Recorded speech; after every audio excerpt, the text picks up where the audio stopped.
శాంతి. ఈరోజు 9/1/26 జనవరి 9వ తేదీ బాబా యొక్క సాకార రూపంలోని మధురమైన మహావాక్యాల్ని విందాము. మధురమైన పిల్లలు, ప్రజాపిత బ్రహ్మ గ్రేట్ గ్రేట్ గ్రాండ్ ఫాదర్ అనగా వారు సర్వ ధర్మ పితలకు కూడా ఆది పిత.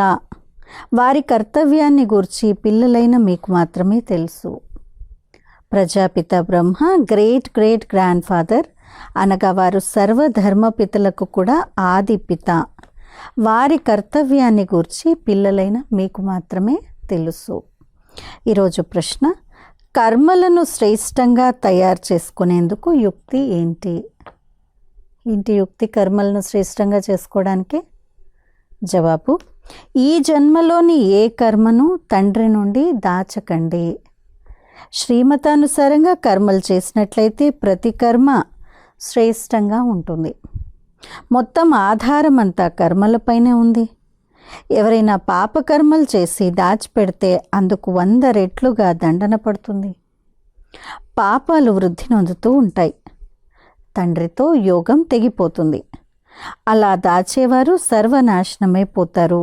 కావున సత్యమైన తండ్రితో సత్యంగా ఉండండి. ఓం శాంతి. ఈ పాత ప్రపంచంలో మనం కొద్ది రోజులు బాటసారులం మాత్రమేనని చాలా కాలం తర్వాత కలిసిన మధురాతి మధురమైన పిల్లలు అర్థం చేసుకున్నారు. ప్రపంచంలోని మనుషులు ఇంకా 40,000 సంవత్సరాలు ఇక్కడ ఉంటామని భావిస్తారు. పిల్లలైన మీకైతే నిశ్చయం ఉంది కదా. ఈ విషయాలను మర్చిపోకండి. పిల్లలైన మీరు ఇక్కడ కూర్చున్నప్పుడు లోపల ఎంతో పులకరించిపోవాలి. ఈ కళ్ళతో ఏవైతే చూస్తారో అవన్నీ వినాశనం అవ్వనున్నాయి. ఆత్మ అవినాశి. ఆత్మ అయిన మనం పూర్తి 84 జన్మలను తీసుకోమన్నామని, ఇప్పుడు తీసుకువెళ్లేందుకు తండ్రి వచ్చారని కూడా మీ బుద్ధిలో ఉంది. ఎప్పుడైతే పాత ప్రపంచం పూర్తవుతుందో అప్పుడు కొత్త ప్రపంచాన్ని తయారు చేసేందుకు తండ్రి వస్తారు. కొత్త ప్రపంచం నుండి పాత ప్రపంచంగా, మళ్ళీ పాత ప్రపంచం నుండి కొత్త ప్రపంచంగా అయ్యే ఈ చక్రపు జ్ఞానం మీ బుద్ధిలో ఉంది. అనేకసార్లు మనం ఈ చక్రంలో తిరిగాము. ఇప్పుడు ఈ చక్రం పూర్తవుతుంది. మళ్ళీ కొత్త ప్రపంచంలో మనం కొద్దిమంది దేవతలమే ఉంటాము. అక్కడ మనుషులు ఉండరు. ఇప్పుడు మనం మనుషుల నుండి దేవతలుగా అవుతున్నాము. ఈ నిశ్చయం పక్కాగా ఉంది కదా. మిగిలిందంతా కర్మలపైనే ఆధారపడి ఉంది. మనుషులు తప్పుడు కర్మలను చేస్తే అది లోపల తప్పకుండా తింటూ ఉంటుంది. ఈ జన్మలో ఎటువంటి పాపాలేమీ చేయలేదు కదా అని బాబా అడుగుతారు. లోపల మనస్సు తినేలాంటి పాపాలు ఈ జన్మలో ఏం చేయలేదు కదా, బాబా పిల్లలుగా అయినాక చేయలేదు కదా అని బాబా అడుగుతారు. ఇది చీచీ రావణ రాజ్యము. ఇది కూడా మీరు అర్థం చేసుకున్నారు. రావణుడు అన్న పేరు ఎవరిదో ప్రపంచానికి తెలియదు.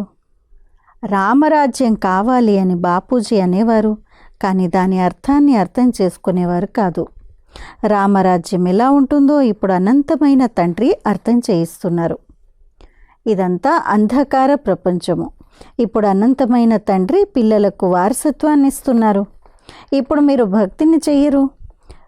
ఇప్పుడు తండ్రి చెయ్యి లభించింది.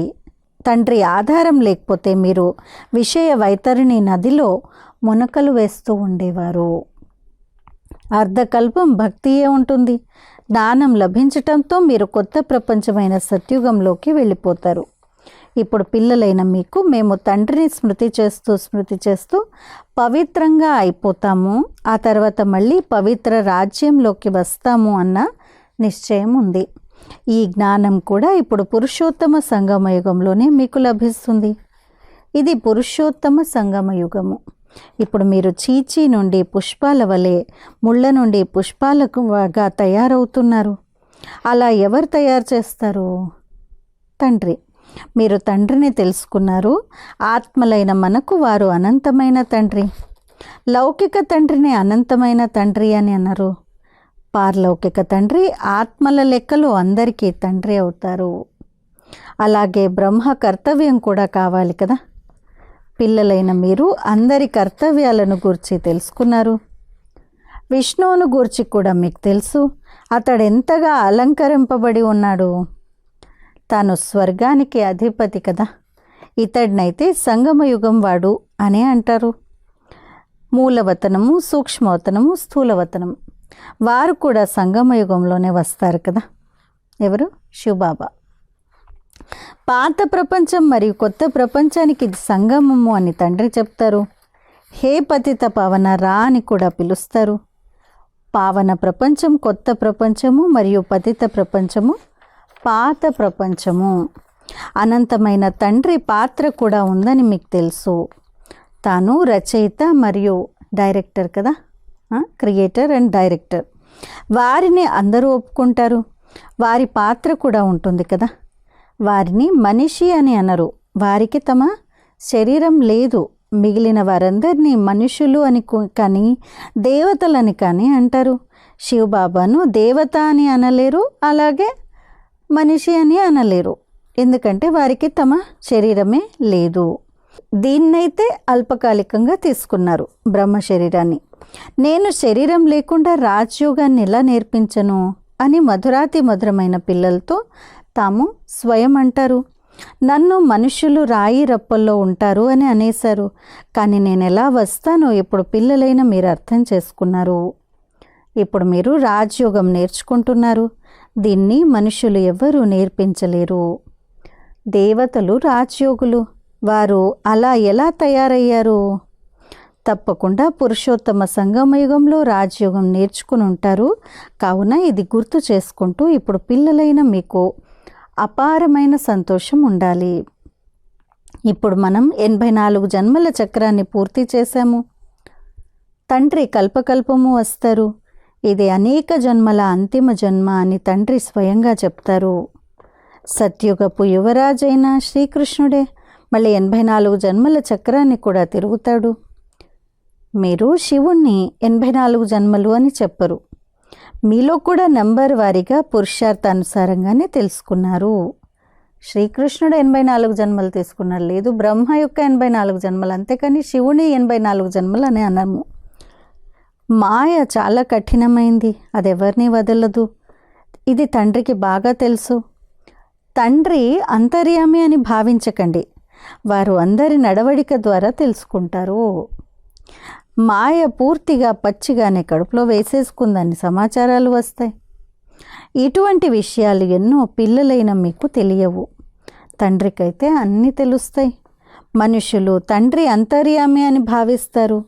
నేను అంతర్యామిని కాను అని బాబా అంటారు. ప్రతి ఒక్కరి నడవడిక ద్వారా తెలుస్తుంది. చాలా అశుద్ధమైన నడవడిక ఉంటుంది. తండ్రి పిల్లలను అప్రమత్తం చేస్తారు. మాయ నుండి సంభాళించుకోవాలి. మాయ ఎటువంటిదంటే అది ఏదో ఒక రూపంలో పూర్తిగా మింగేస్తుంది. ఆ తర్వాత తండ్రి అర్థం చేయించినా కానీ బుద్ధిలో ఏమీ కూర్చోదు. కావున పిల్లలు చాలా జాగ్రత్తగా ఉండాలి. కామం మహాశత్రువు. తాము వికారాలలోకి వెళ్ళామని కూడా కొందరికి తెలియదు. అలా కూడా జరుగుతుంది. కావున ఏదైనా పొరపాటు మొదలైనవి జరిగితే స్పష్టంగా తెలియచేయండి. దేన్ని దాచకండి అని బాబా అంటారు. లేకపోతే పాపం 100 రెట్లుగా పెరిగిపోతుంది. అది లోపలే తింటూ ఉంటుంది. పూర్తిగా పడిపోతారు. సత్యమైన తండ్రితో పూర్తిగా సత్యంగా ఉండాలి, లేకపోతే ఎంత నష్టం కలుగుతుంది. మాయ ఈ సమయంలో చాలా కఠినంగా ఉంది. ఇది రావణ ప్రపంచం. మనం అసలు ఈ పాత ప్రపంచాన్ని ఎందుకు స్మృతి చేయాలి? మనం కొత్త ప్రపంచాన్ని స్మృతి చేయాలి. అక్కడకు ఇప్పుడు వెళ్తున్నాము. తండ్రి కొత్త ఇల్లును నిర్మించేటప్పుడు మా కొరకు కొత్త ఇల్లు తయారవుతోంది అని పిల్లలు భావిస్తారు కదా. అప్పుడు ఎంతో సంతోషం ఉంటుంది.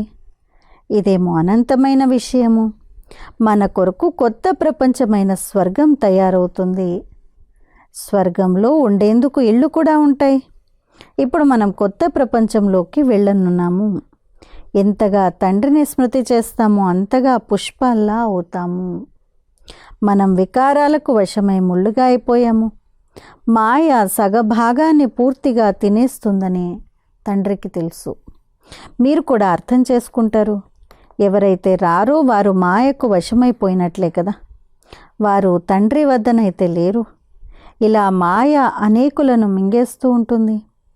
మేము ఇలా చేస్తాము, ఇది చేస్తాము, అది చేస్తాము, మేము యజ్ఞం కొరకైతే ప్రాణాలనిచ్చేందుకు కూడా తయారుగా ఉన్నాము అని చాలామంది మంచి మంచి మాటలు చెప్పి వెళ్ళిపోతారు.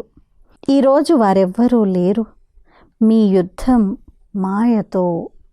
మాయతో యుద్ధం ఎలా జరుగుతుందో ప్రపంచంలో ఎవ్వరికీ తెలియదు. స్థూల యుద్ధం కాదు కదా అందరికీ తెలవడానికి. ఇప్పుడు పిల్లలైన మీకు బాబా జ్ఞానం అనే 3వ నేత్రాన్ని ఇచ్చారు. దీని ద్వారా మీరు అంధకారం నుండి ప్రకాశంలోకి వచ్చేశారు. ఆత్మకే ఈ జ్ఞాన నేత్రాన్ని ఇస్తారు. కావుననే స్వయాన్ని ఆత్మగా భావించండి. అనంతమైన తండ్రిని స్మృతి చేయండి అని తండ్రి అంటారు. భక్తిలో మీరు స్మృతి చేసేవారు కదా. మీరు వస్తే మేము బలిహారమైపోతాము అని కూడా అనేవారు. కానీ ఇదేమీ తెలియదు కదా. ఏ విధంగా మనం ఆత్మలమో అలాగే తండ్రి కూడా ఆత్మయేనని ఇప్పుడు మీరు అర్థం చేసుకున్నారు.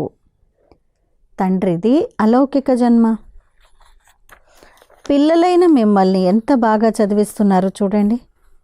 ఎవరైతే కల్పకల్పము మాకు తండ్రిగా అవుతారో వారే ఈ తండ్రి అని మీరు స్వయం అంటారు. మనం కూడా బాబా బాబా అని అంటాము. అలాగే తండ్రి కూడా పిల్లలు పిల్లలు అని అంటారు. వారే శిక్షకుని రూపంలో రాజయోగాన్ని నేర్పిస్తారు. ఇంకెవ్వరూ రాజయోగాన్ని నేర్పించలేరు. మిమ్మల్ని విశ్వాధిపతులుగా తయారు చేస్తారు.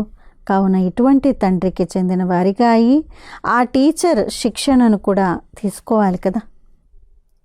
పులకరించిపోవాలి. అశుద్ధంగా అయిపోతే ఇక ఆ సంతోషం కలగదు. మళ్ళీ ఎంతగా కష్టపడినా కానీ వారు మన సొంత సోదరులు కానట్లే. ఇక్కడ మనుషులకు ఎన్ని ఇంటి పేర్లు ఉన్నట్టాయి. మీ ఇంటి పేరు ఎంత పెద్దదో చూడండి.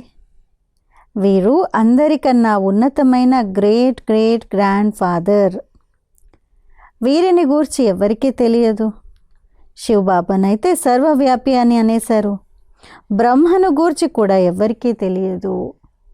బ్రహ్మ విష్ణు శంకర్ల చిత్రాలు కూడా ఉన్నాయి. బ్రహ్మను సూక్ష్మవతనంలోకి తీసుకువెళ్ళారు. అతడి చరిత్రను గూర్చి ఏమీ తెలియదు. సూక్ష్మవతనంలో బ్రహ్మను చూపిస్తారు. మరి ప్రజాపిత బ్రహ్మ ఎక్కడి నుండి వస్తారు?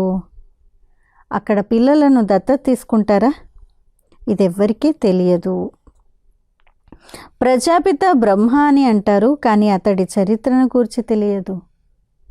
ఇతడు నా రథము అని బాబా వివరించారు. అనేక జన్మల అంతిమంలో నేను ఈ ఆధారాన్ని తీసుకున్నాను. ఇది పురుషోత్తమ సంగమ యుగపు గీతా అధ్యాయము. పవిత్రత కూడా ముఖ్యమైంది. పతితుల నుండి పావనులుగా ఎలా అవ్వాలి అన్నది ప్రపంచంలో ఎవ్వరికీ తెలియదు. దేహ సహితంగా అన్నింటినీ మర్చిపోండి అని సాధు సన్యాసులు మొదలైన వారెవ్వరూ అనరు. ఒక్క తండ్రినే స్మృతి చేస్తూ ఉన్నట్లయితే మాయ యొక్క పాప కర్మలన్నీ భస్మమైపోతాయి. ఏ గురువు ఈ విధంగా ఎప్పుడూ చెప్పలేరు. ఇతడు బ్రహ్మగా ఎలా అవుతాడు అన్నది బాబా అర్థం చేయించారు. బాల్యంలో ఇతడు ఒక పల్లెటూరి బాలుడు. 84 జన్మలను మొదటి నుండి చివరి వరకు తీసుకున్నాడు.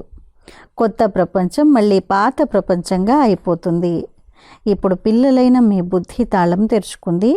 మీరు అర్థం చేసుకోగలరు, ధారణ చేయగలరు. ఇప్పుడు మీరు వివేకవంతులుగా అయ్యారు. ఇంతకుముందు బుద్ధిహీనులుగా ఉండేవారు. ఈ లక్ష్మీనారాయణులు వివేకవంతులు. ఇక్కడ బుద్ధిహీనులు ఉన్నారు. ముందు చూడండి, వీరు స్వర్గానికి అధిపతులుగా ఉన్నారు కదా. కృష్ణుడు స్వర్గాధిపతిగా ఉండేవాడు. మళ్ళీ చివర్లో పల్లెటూరి బాలుడిలా అయిపోయాడు. పిల్లలైన మీరు వీటిని ధారణ చేసి పవిత్రంగా కూడా అవ్వాలి. ముఖ్యమైనది పవిత్రత విషయమే. బాబా మాయ మమ్మల్ని పడవేసింది, కళ్ళు క్రిమినల్గా అయిపోయాయి అని వ్రాస్తారు. స్వయాన్ని ఆత్మగా భావించండి. ఇప్పుడిక ఇంటికి వెళ్ళాలి అని బాబా అంటారు. ఇక బాబాను స్మృతి చేయాలి.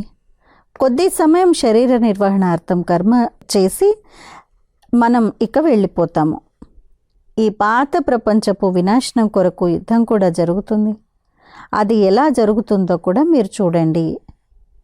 మేము దేవతలుగా అయితే మాకు కొత్త ప్రపంచం కూడా కావాలి అని బుద్ధి ద్వారా అర్థం చేసుకుంటారు. కావున వినాశనం తప్పకుండా జరుగుతుంది. మనం శ్రీమతానుసారంగా మన కొత్త ప్రపంచాన్ని స్థాపన చేస్తున్నాము. తండ్రి స్థాపన చేయరు. యోగాన్ని జోడించి పావనంగా అయ్యేందుకు తండ్రి పతితాత్మ కారు. పిల్లలైన మీరే పతితుల నుండి పావనులుగా అవుతారు. నేను మీ సేవలో ఉపస్థితుడనవుతాను అని తండ్రి అంటారు. పతితులైన మమ్మల్ని మీరు వచ్చి పావనంగా తయారు చేయండి అని మీరు డిమాండ్ చేశారు. కావున మీరు పిలవడం వల్ల నేను వచ్చాను. మీకు మన్మనాభవ అని చాలా సహజమైన దారిని తెలియచేస్తాను. భగవాను వాచాని ఉంది కదా, కేవలం కృష్ణుని పేరును వ్రాసేశారు. తండ్రి తర్వాతివాడు కృష్ణుడు. వారు పరంధామానికి అధిపతి అయితే తాను విశ్వానికి అధిపతి. సూక్ష్మవతనంలో ఏమీ ఉండదు. అందరికన్నా నంబర్ 1 అయినవాడు శ్రీకృష్ణుడు. అతన్ని ఎంతగానో ప్రేమిస్తారు. మిగిలిన వారంతా వెనుక వచ్చిన వారే. స్వర్గంలోకి అందరూ వెళ్ళలేరు. కావున మధురాతి మధురమైన పిల్లలకు ఎంతో అపారమైన సంతోషం ఉండాలి. ఇక్కడ కృత్రిమమైన సంతోషం నడవజాలదు. బయట నుండి రకరకాల పిల్లలు బాబా వద్దకు వచ్చేవారు పవిత్రంగా ఉండేవారు కాదు. వికారాలలోకి వెళ్తున్నప్పుడు మరి నీవు ఇక్కడికి ఎందుకు వస్తున్నావు అని బాబా అడిగితే, నేనేం చెయ్యాలి, అవి లేకుండా ఉండలేకపోతున్నాను. ఎప్పుడో ఒకప్పుడు ఇలా బాణం తగులుతుందేమోనని రోజు వస్తున్నాను. మీరు తప్ప ఇంకెవ్వరు సద్గతినిస్తారు అంటూ వచ్చి కూర్చుండిపోయేవారు. మాయ చాలా ప్రబలమైంది. బాబా మనల్ని పతితుల నుండి పావనులుగా పుష్పాల వలె తయారు చేస్తారు అన్న నిశ్చయం కూడా ఉంటుంది. ఇక అలాంటి వారిని ఏం చెయ్యాలి? నిశ్చయము ఉంది. వికారాల నుండి దూరంగానూ రాలేరు. ఇంకా బాబా ఏం చేయాలి? ఎంతైనా నిజం చెప్పేవాడు కదా. వికారాల్లోకి వెళ్తున్నాను, మీరే నాకు సద్గతినిస్తారు, అందుకనే జ్ఞానం వింటున్నానని సత్యమైతే చెప్పారు కదా. ఇప్పుడు తప్పకుండా తను బాగుపడి ఉంటాడు. వీరి ద్వారానే మేము బాగుపడతామన్న నిశ్చయం అతడికి ఉండేది. ఈ సమయంలో ఎంతమంది నటులు ఉన్నారు. ఒకరి రూపురేఖలు ఇంకొకరితో కలవవు. మళ్ళీ కల్పం తర్వాత అవే రూపురేఖలతో పాత్రను రిపీట్ చేస్తారు. ఆత్మలందరూ ఫిక్సే కదా. నటులందరూ ఖచ్చితంగా పాత్రను అభినయిస్తూ ఉంటారు. తేడా ఏమాత్రము ఏర్పడజాలదు.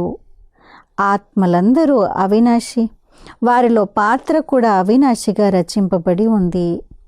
ఇవి ఎంతగా అర్థం చేసుకోవాల్సిన విషయాలు. ఎంతగానో అర్థం చేయిస్తూ ఉంటారు, అయినా మర్చిపోతారు. అర్థం చేయించలేరు. ఇది కూడా డ్రామాలో జరగనున్నది. ప్రతి కల్పము రాజ్య స్థాపన జరుగుతూనే ఉంటుంది. సత్యుగంలో కొద్దిమందే వస్తారు. అది నెంబర్ వారీగా. ఇక్కడ కూడా నెంబర్ ఉంది కదా. ఒకరి పాత్రను గురించి ఆ ఒక్కరే తెలుసుకోగలరు, ఇంకెవ్వరూ తెలుసుకోలేరు. अच्छा मीठे मीठे सिकिलदे बच्चों प्रति माता पिता बाप दादा का याद प्यार और गुड मॉर्निंग. रूहानी बाप के रूहानी बच्चों को नमस्ते. हम रूहानी बच्चों के रूहानी माता पिता बाप दादा को याद प्यार गुड मॉर्निंग और नमस्ते. ధారణ కొరకు ముఖ్య సారం. మొదటి పాయింట్, సత్యమైన తండ్రితో సదా సత్యంగా ఉండాలి. తండ్రిపై పూర్తిగా బలిహారం అవ్వాలి.